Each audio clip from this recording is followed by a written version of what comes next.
Hey, what's good, guys? So check this out. I wanted to go over the default settings on the MPC.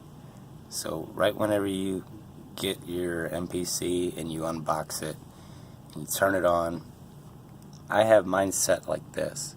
I like to be able to see the demo tracks. I really don't care. The project templates, they're cool, man. You know, I like to go to empty every time. I go to empty, okay? But down here with this setup here, it's kind of cool because I can go through some of the tracks that I've been working on, and you know, it's just nice and fast for me. You can use the user template. I don't have anything loaded to it, but I'll show you how to create that in a second.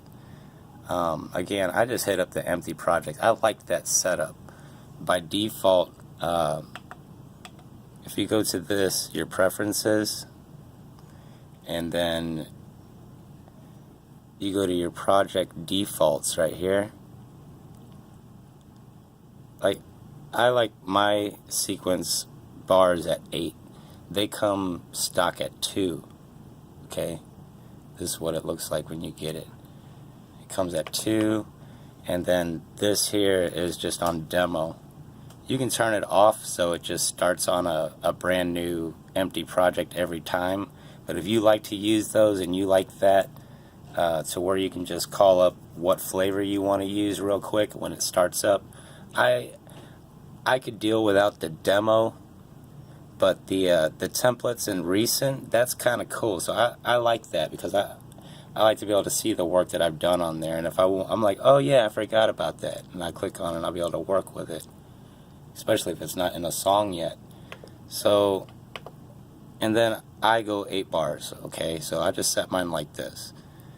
And a lot of people just go like, okay, go to the next one, but you're gonna have to scroll up and down on the screen here, okay? See that? There's no up and down. It'll just keep on going up and down like this, alright? You're gonna have to grab the screen and scroll it up, okay? Default to pad slice, all, that's cool with me. I like that. Default drum key group filter. This thing was on low pass pole 2, so whenever I was talking to my microphone, when I first turned this thing on, it would give me like this, it would just sound different, you know what I'm saying? It wouldn't sound natural. And by default, it doesn't show you that all your key groups and everything that you load up into this program, on any program, if you don't change, it's going to have a stock low pass 2-pole filter on here. You could change this to be high pass, band stop, or whatever, vocal. I haven't messed with any of these. I don't know exactly what they do, okay? But my whole thing is, I don't want any effects on my stuff. Not when I first put it in there, you know. I don't want any low pass or anything like that. And be like, oh, somebody listens to this, be like, yeah, this MPC's got that stock low pass filter on it. They didn't even, you know, turn it off, man.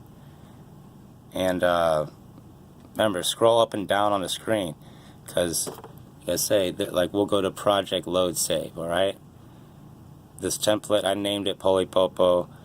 I haven't enabled it yet because I don't know how exactly it's going to work yet. I don't have anything loaded up that I want to save to that template file yet. The timeout thing, whatever. You go to general, same thing, okay? See that?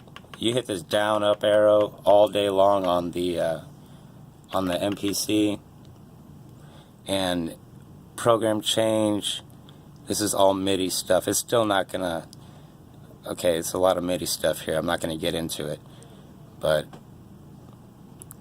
master outputs, you gotta scroll up and down on this screen here, okay? There's tons of other stuff underneath here. Slice preview off. I might want mine on, but I like mine off. So audio tracks auto warp, this is off on stock, okay?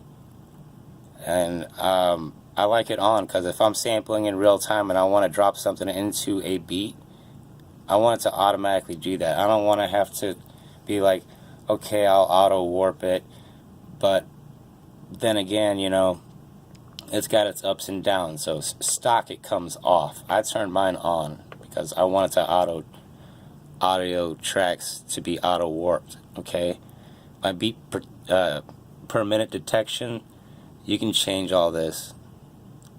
Okay, I like mine like that. 58 to 195. Bank button presses, select A to D. Now check this out, dude. Hang on, maybe not on this screen. Let's go to hardware. I mean, all this stuff, you gotta scroll up and down. And another thing, if you go through these and you see like this little arrow right here, it means you gotta hit a shift button to get up that next page that it's asking.